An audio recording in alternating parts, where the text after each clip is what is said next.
What's up, toes? Camera 101 here, and today I'm going to go over a couple of different books that I recently got, and let's just get started, because each one is very unique in its own way. So we'll start with the middle one, because I think this one is, I don't know, it's I guess the standout one, is the My Little Pony 2009 through 2012 Collector's Inventory. This is an unofficial guide to MLP merch, mostly staying within the realm of G3, G1, like older generations, and also staying more in the realm of like the dolls in terms of like the brushables and the standee, the blind bag stuff. Not going into niche stuff like the comic books or the trading cards. It's very much in the line of like first party Hasbro content. So, but the cool thing about this is that it goes into like convention exclusives, which is really interesting because this is, to my knowledge, one of the only sources that has like all of these together. I know there's the website, the Strawberry Reef, that posts like the blind bag numbers that have like sort of a database going on, but I don't think it's as comprehensive as this, and it's really interesting because you know, there's checklists on every page, and it goes so in depth. Like if something comes with an accessory, it'll list the pony, it'll list every individual accessory, and it's just funny. And here's some convention exclusive from 2011. Like there's San Diego Comic Con, and I think these were all from San Diego Comic Con. But you know, Hasbro special designer My Little Ponies, and I don't know, it's really interesting. And looks like G4 is around this area. Or there's a couple, like there's Applejack here from G4, but this is still early G4. So if you go even farther, you get blind bags and the McDonald's toys from 2011, and then later there's the McDonald's toys from 2012 that are mentioned.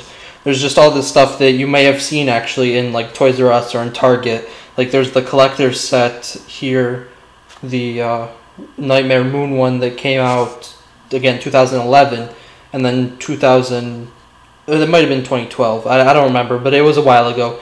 And now they have the Queen Chrysalis one, which isn't on this because it came out in 2013. They have the San Diego Comic Con Derpy from 2012, and that's really sought after. So I don't know, this book is just a nice combination of everything. Again, a glow-in-the-dark Sakura, just all sorts of everything. One thing I found interesting here was factory error ponies. They even have these, like they have a regular-sized Princess Celestia here with rarity eyes and you know, messed up chair. I don't know, but it's just everything from every generation is here from 2009 to 2012. So would I say pick up this book?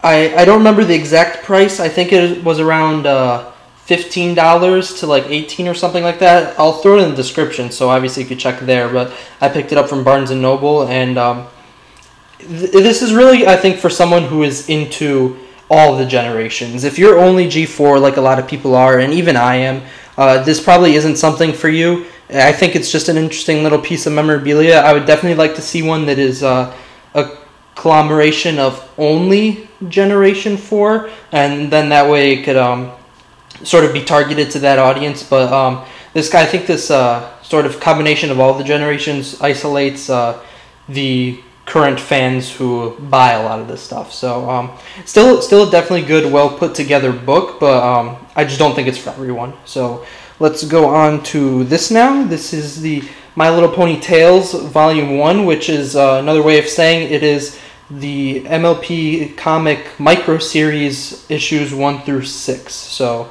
it says Volume 1 here, but it is the first 6 issues of the micro series. So Volume 2, I believe, is going to have Celestia, Luna, Cutie Mark Crusaders, Spike, and if I'm not mistaken, that's it. So it might be smaller, but to my knowledge, that's all that they're going to have. And let's actually go through what it contains. So like I said, it's got the first 6, which is equivalent to the main 6. There's Twilight, Rainbow, Rarity, Fluttershy, Pinkie Pie, and Applejack. And each story is unique in its own way. It's like the whole arc is the length of one comic, so each is an individual standalone story. And I don't know, I'm kind of mixed on these, because I like some of them, and some of them I'm just like, eh. Like, I like Twilight Sparkles the way it's set up. I'm kind of on Rainbow Dashes, not a huge fan of it, but there is a character that in Rainbow Dashes that I'd really like to see in the show. So I'm not going to throw any spoilers out there, but there is definitely a character I'd like to see make an appearance on the show. I like Rarities. Fluttershy's is okay. Really like Pinkie Pie's. I think the lesson there is very important for anyone who's kind of like working maybe a dead-end job that they feel isn't really for them. There's something they used to be passionate about, but they're sort of losing sight of it. I think it's a really important lesson for adults, and Applejack's was okay, I guess. There's another character in there that was pretty neat, but not really concerned about if they make it into the show or not.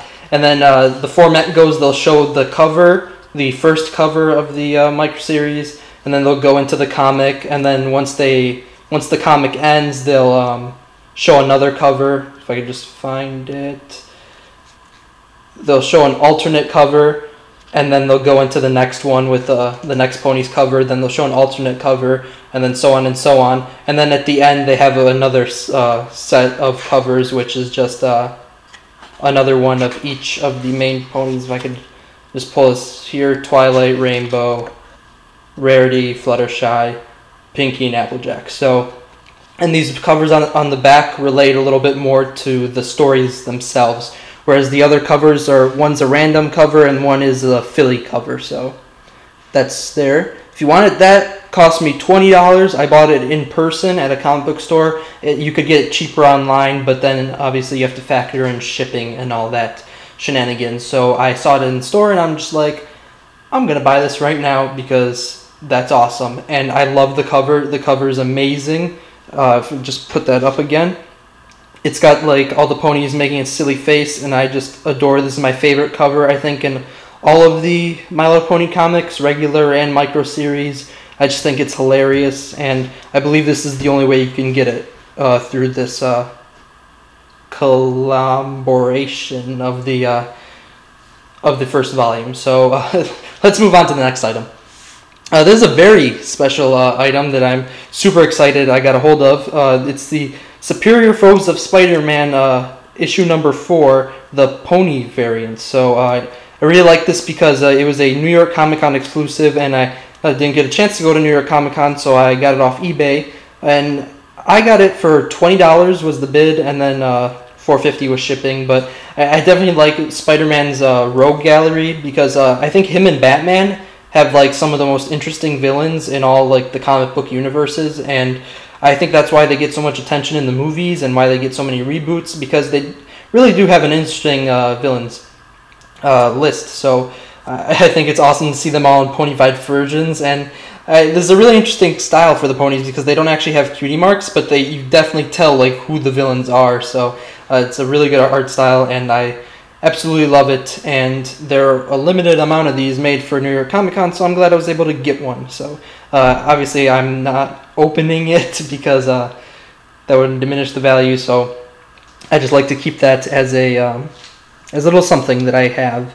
And now I'm looking for a cheap way to get the Deadpool pony variant, which was San Diego Comic Con for 2013, and I don't know, it looks like those can get pretty expensive, but I'm trying to get one for at least $20. If it goes over $20, or at most $20, so if it goes over $20, I usually ignore it, but definitely would like to get the Deadpool one as well because that one looks super awesome also.